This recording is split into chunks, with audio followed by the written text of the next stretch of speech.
Hello and welcome to another ATP Geopolitics video with myself, Jonathan MS Pierce. This is a Ukraine War Frontline update video for the 15th of March 2023. Before we get to the frontline, let's just mention what's been in the news quite a bit, which is the drone.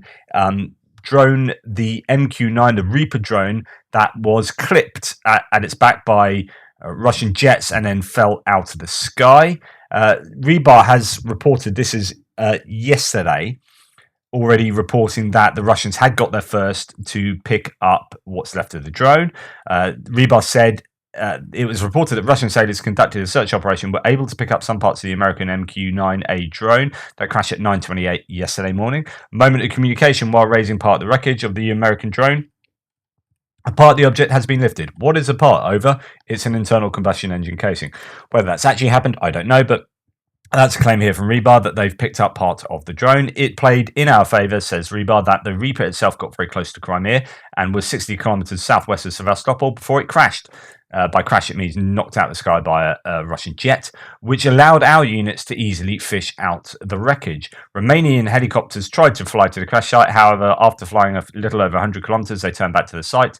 To the base, Italian Air Force AWACS G550 and anti-submarine PA-A Poseidon flew to the shores of the Black Sea to monitor the situation. And that's how they report that. Yeah, I guess we'll see what the fallout of that whole situation will be in the next 24 hours. Right, let's go to the front line. So go to the war map and map, northeast sector from Kupiansk to Svatova to Kremina, this axis down there. The ISW, actually, before we get there, let's just talk about the border. So ISW says Ukrainian sources reported that Russian forces continue building defences along Russia's border with Ukraine in order to pin Ukrainian troops to northern border areas. The Ukrainian General Staff reported that March 14th, Russian forces continue to construct fortifications along the border with Ukraine in Kursk and Bryansk oblasts and keep troops in Belgorod Oblast to perform demonstrative actions to keep Ukrainian forces from moving to other directions. So this is to say that they are building defences. Russia are building defences all along here, and they're actually doing activities around here that keep the Ukrainians on their toes and fixes the Ukrainian forces on these northern borders and prevents them from being sent to other places like, for example, Bakhmut, Kupiansk, wherever, to help defend. So it's just a form of fixing their troops there.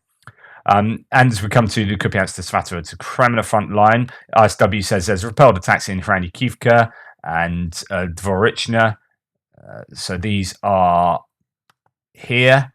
Dvorichna, Hranikivka is this settlement the Russians have control over as they push towards the Oskil River.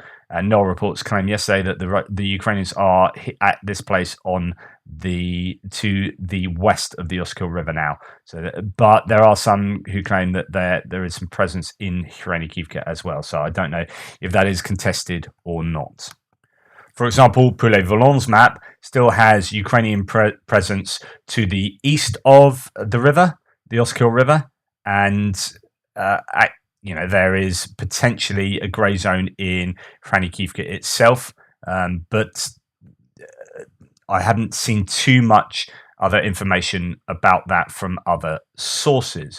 Okay, let's go further down south, and actually we're going to go to Novoselivska and Kuzmivka. So geolocated footage posted on March 14th shows a destroyed Ukrainian BMP-2 defending Ukrainian soldiers nearby and indicating a minor Russian advance towards Novoselivska. Now, I've just changed my map a little bit here just to reflect the claims ISW mapping is reflecting as well. So here, as we come further down south towards Svatova, ISW has this area, the whole of Kuzmivka, in blue, but that represents Ukrainian claims. It doesn't necessarily mean that it's a settled assessment that the Ukrainians control Kuzmivka, but they are fighting over Kuzmivka.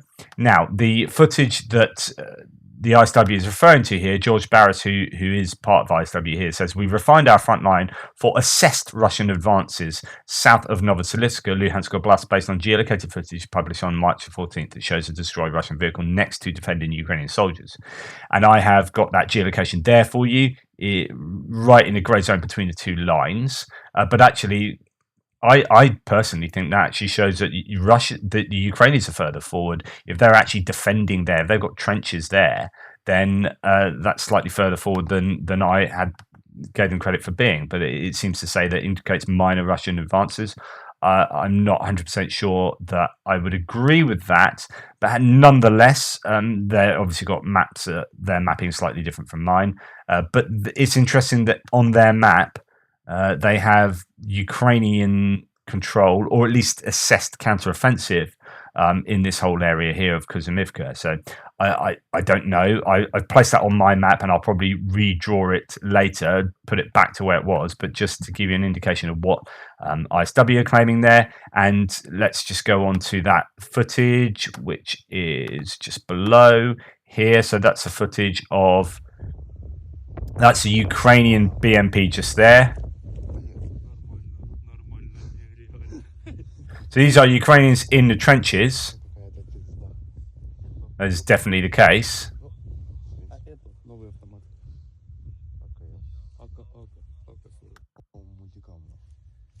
Talking about mud there, but as you can see, just there's a Ukrainian BMP apparently that's a little worse for wear. But anyway, that's that area. We'll go back to ISW. So usual sort of claims about different places around there: Chvonopipivka, Nevska, Dubrova, Bilorivka, Berestova. But it does say Ukrainian Luhansk Oblast Administration head Serhiy Haidai, who I think might be on his way, as I reported this morning, reported that Russian forces in this area lose up to a company, 30 to 100 personnel per day, but do not reduce the number of attacks on the Svatovo-Kremena line. Russian mill bloggers claim that Russian forces advanced near Terny and Nyempelivka and attacked towards Nevska and Makivka. Geolocated combat footage posted on March the 12th shows a reserve unit cascade striking Ukrainian positions in the Serebrenyanska forest. Okay, let's put that into context.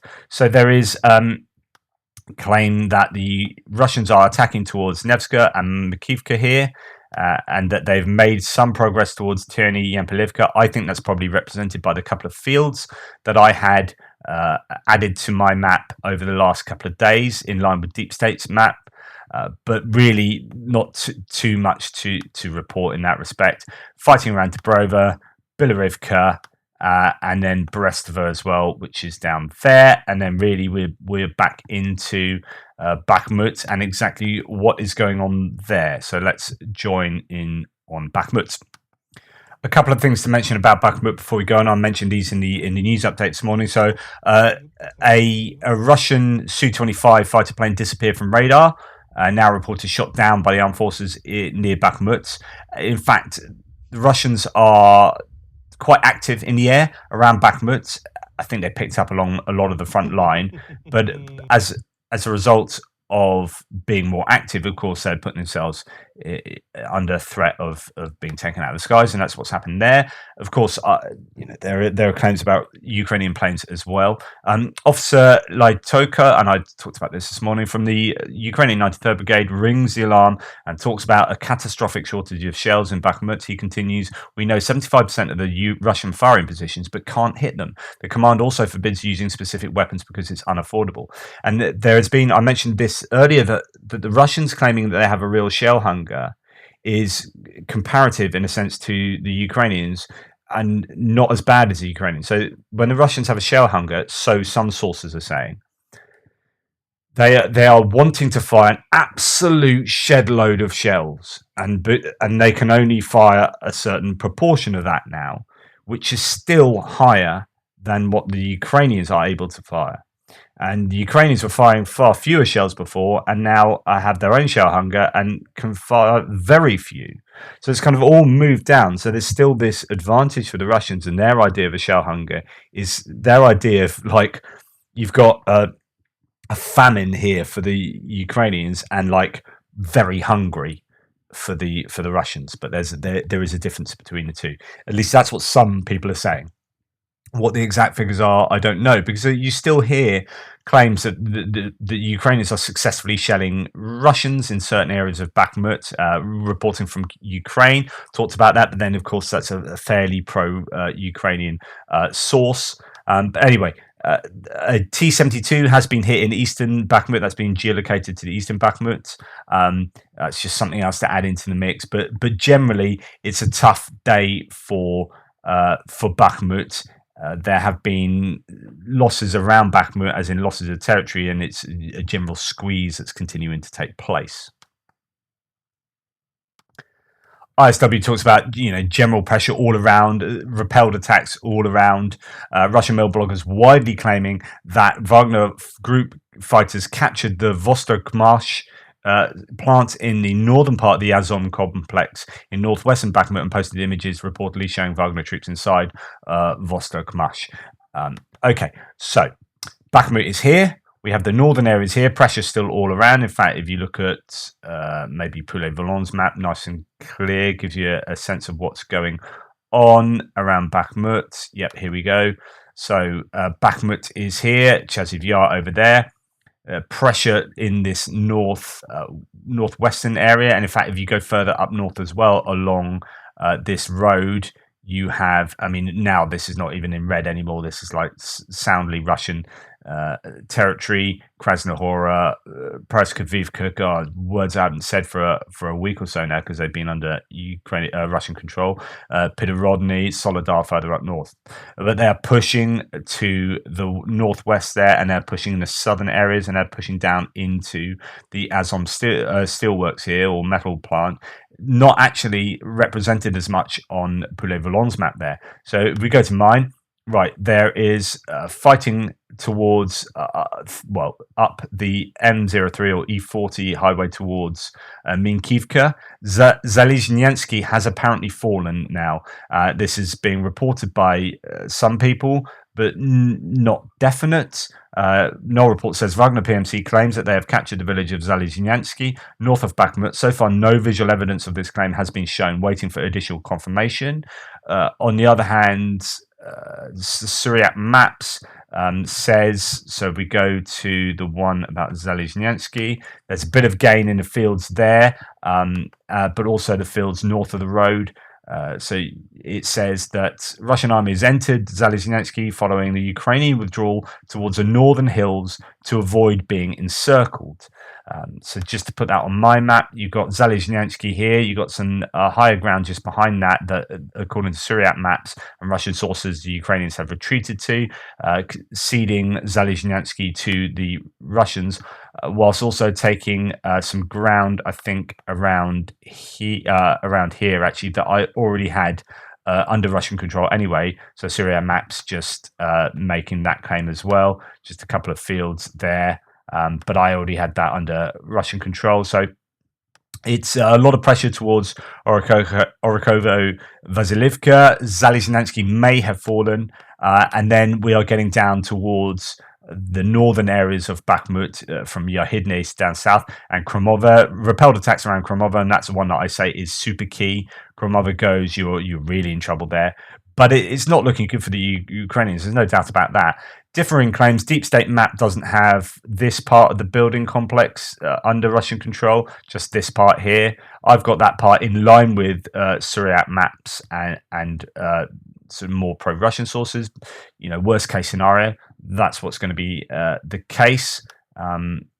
But it is, as I say, it's not great news for the Ukrainians there. The Rebar pro-Russian source says to the north of Bakhmut, Wagner has established control over the hills north of Orikova, Vasilivka, and Zalizhnyansky. Now fighting continues in Orikova, Vasilivka, and the road to Minkivka and Privol, but doesn't mention Zalizhnyansky being taken, but this is from 18 hours ago. In the north of Bakhmut, Wagner assault detachments cleared the territory of the Vostok-Mash building in the Artyomovsky non-ferrous metal processing plant. Now the Russian divisions are moving deeper into the enterprise. In the south of Bakhmut, the Wagner men approached Korsunsky Street, occupying part of the residential areas in the Budanivsky district of the city. There is also promotion from the Liznoye Garage Cooperative.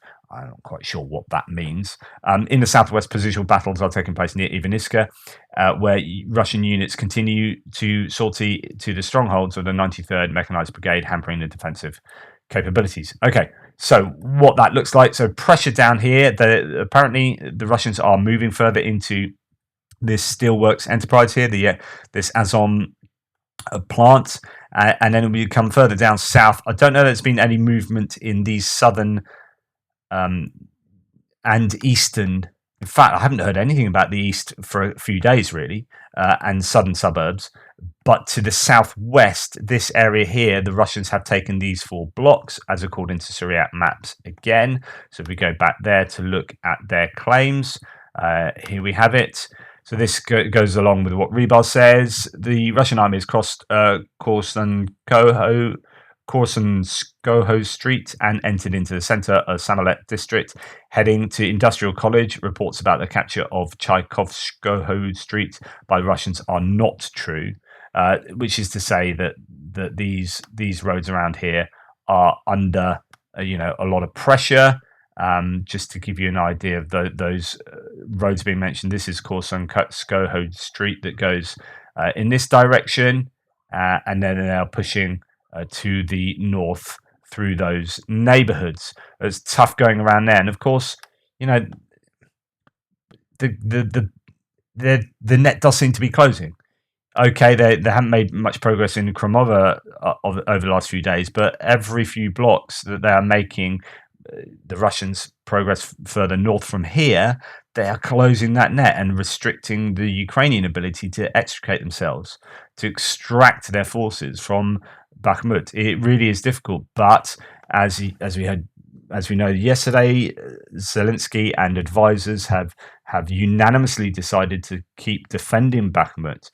And again, the same questions today as the last 4, 5, 6 days, 2 weeks. Are the Ukrainians going to do a counterattack to relieve these forces, or are they are going to be losing Bakhmut? But it's just as long as they can get out of there, to hold on and bleed the Russians for as much as they can. But I mean, to do a withdrawal from there is going to be difficult, because that's a narrowing neck. The cauldron is bubbling, and it's not looking good. So this is why you get a lot of pro-Ukrainians saying, "Yeah, I'm not sure about what's going on here and whether this is a good idea." But then there are some Russian sources claiming that there are large Ukrainian forces hanging around, ready to do a counterattack. Although we have seen indeed Konstantinivka was hit last night by MLRS, so a really heavy attack on Konstantinivka, which is very close to Bakhmut, sort of a staging post, but that has been hit quite consistently over the last sort of 6 or 7 months anyway, as Bakhmut has been hit as well. Defmon here says the usual stuff, repelled attacks in all those normal areas. The main thing today around Bakhmut was that the Russian forces managed to advance to the Azov industrial area and took the selfie in the same building as Zelensky visited a few months ago. So Zelensky famously came to Bakhmut, and people are like, "Oh, that's pretty risky because it's the front line," and then had met with people in that same sort of warehouse or whatnot, in that same steelworks, and the Russians have taken lots of pictures there themselves. There's one of an awful lot of troops in there. You think, oh, that'd be a useful HIMARS strike. But anyway, so there you go. Defmon has, broadly speaking, same kind of map as I have up in that northern area, and that's what's happening there. So we'll move on to Avdiivka. It's just tough going in Bakhmut, but obviously the calculation has been made that it's still worthwhile, and you would hope that they're making the right decision. They could be making a very bad decision. It could be politically motivated and not militarily motivated. It would be a real shame if that's the case, and I doubt that's the case, but it could be possible, especially since he's making that decision with his military leaders. So they are, if they didn't think it was worthwhile, you would assume they wouldn't be wanting to hold out for merely political reasons. As we come down south towards Avdiivka, it's largely about the northern areas. Well, I say largely. There is reported fighting all around the normal places: Pervomaysky, Vodyanye, up to Severny, Kamyanka, Krasnohorivka. But let's concentrate a little bit on Krasnohorivka and Kamyanka. So Krasnohorivka, there are these various claims. Some people have that under control of the Russians. So Deep State Map has that under control of the Russians. No reports has said I'm not going to do that yet because I've seen no actual indication of this happening. Poulet-Volant has it as a grey area that the Ukrainians have been forced to retreat from, but they're still fighting over. Rebar on Telegram has said they're fighting for the centre. Let's have a look at what they say. If I still got it open, no, they're fighting in the centre of Krasnohorivka, which is interesting because yesterday Rebar said they're fighting in the centre and west of Krasnohorivka, and now it's just the centre. So I don't know if that means that the Ukrainians are putting up some stiff defence there. ISW talks about different claims going on about Krasnohorivka. General staff have reported unsuccessful actions all around, but then there are Russian claims of recent successful localized offensive in the area, that being Krasnohorivka. So the answer is, the summary is, I don't really know what's going on in Krasnohorivka. There are various claims as to who is in control. Defmon says, pro-Ukrainian source, continue Russian advances in the Avdiivka area. Russian progress in this area is increasing, and I suspect it's this to be the next target for Russian advances. So I think that's a case of after Bakhmut, Avdiivka is going to be really, target number one. So pressure all around there. There's some geolocated footage or claims of 3 tanks being taken out by Ukrainian artillery in Pervomaysky. So that is around here. So we have just along those water features there, which is here. So around there's the 3 tanks were taken out. And I have seen, there's been this uptick of equipment losses as according to the Ukrainian figures for Russian losses, daily figures they release. I have seen quite a lot more video footage now of Russian equipment being taken out. So there's definitely been an uptick over the last week or so of evidence to support the uptick in the figures released. As you can see here, Poulet-Volant's map clearly indicates that the Russians are pressuring all around, including here around the very east of Avdiivka. Now, that I have slightly different mapping there to Poulet-Volant, so I might need to have a little look to see what whether I've got it right there, what they say, but I don't know.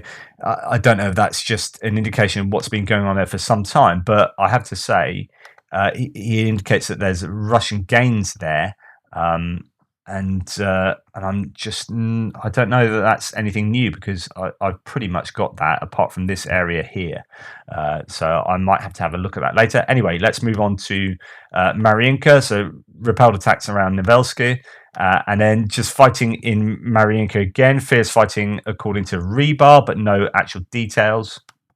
The ISW just reflects Rebar's claims. So fighting in Marinka, we come down fighting Novomykhailivka and Vuhledar. I have moved back Russian control of parts of the dachas here that I had. Different mappers have slightly different things going on there, but it seems like the Ukrainians have repelled the Russians to some degree, but there is fighting there. ISW then says, of course, just to go against that there are Russian claims that they have made that the Marines have made some advances in the dacha areas, but no real information on that. It's just fighting still continuing in that area. And then as we move along here towards Velika Novosilka, we have the ISW saying that they are redrawing their maps to expand Russian control based on actually quite it might have happened some time ago. So he says, we expanded assessed Russian advances further north to Neskuchna based on geolocated footage published on March the 13th that shows Ukrainian forces destroy a Russian vehicle within the settlement, indicating Russian forces likely occupy Neskuchna. This change likely did not occur within the past 24 hours, and Russian forces have likely controlled the settlement for several weeks, if not months. We will continue to update our maps accordingly.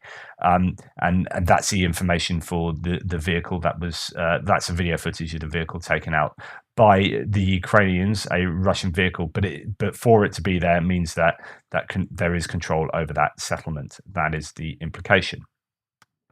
So let's do some live map adaptation to show you what they are talking about there. So there's Neshkuchne, and we will change the Russian lines just to show you what ISW are claiming, that it looks something like this, and up there, and then up and taking those fields and coming down, a little bit like that.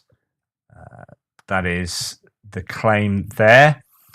They've got slightly different map. I think they're using the updated Google Pro. I just use the free Google Maps, which is 2018. These are more updated, so that's why the fields look greener, taken at a different time of the year or whatnot. Anyway, it's something like that. So the Russians do have a greater control over this area. But sometimes you find this, footage just doesn't come out. You don't realize that places have changed, and then suddenly, it turns out that Russians control this area and they're being hit there, or the Ukrainians control this area and whatnot. So anyway, that's there. We'll look and see if there's anything else about Zaporizhia and Kherson that's worthy of mention. Not too much to mention. There has been partisan activity. Novokakhovka, I think there's an IED explosion, hospitalizing someone. And Melitopol, there was a car bomb yesterday that killed the head of transportation there, I think. Other than that, ISW says a Russian mill blogger posted footage on March 14th purportedly visiting a Bashkort mobilized regiment and claimed that the regiment built 37 kilometers of trenches in Zaporizhia Oblast. ISW previously reported that some Russian mill bloggers speculate about a prospective Ukrainian counteroffensive in southern Ukraine, suggesting increasing concern in the Russian information space over Ukrainian combat power. There seems to be consistent claims, video footage of smoke and explosions in places like Mariupol at the moment. That is being certainly targeted on a daily basis by probably Vilka M missiles that have a slightly longer range. HIMARS would really struggle to get to Mariupol unless you had a HIMARS like in Vuhledar, and that's highly unlikely. So let's have a look at the distance just to let you know. So if you're going to hit like the edge of the coastal area of Mariupol from somewhere safe, that's going to be 100 kilometers pretty much. So it's much more likely that you're going to use a longer range missile. Something like the Vilka M, I think, can fire up to 110 kilometers. You can have that back there. Bob's your uncle. I do believe Kurakova's being hit as well, possibly with shelling, but that's not going to be anything unusual. But anyway, that's today's Frontline update. Please like, subscribe, and share. Check out my extra. That'll be cobbled together one of some recordings from yesterday and recordings from today, and a few bits and pieces. And thank you very much, and I'll speak to you later.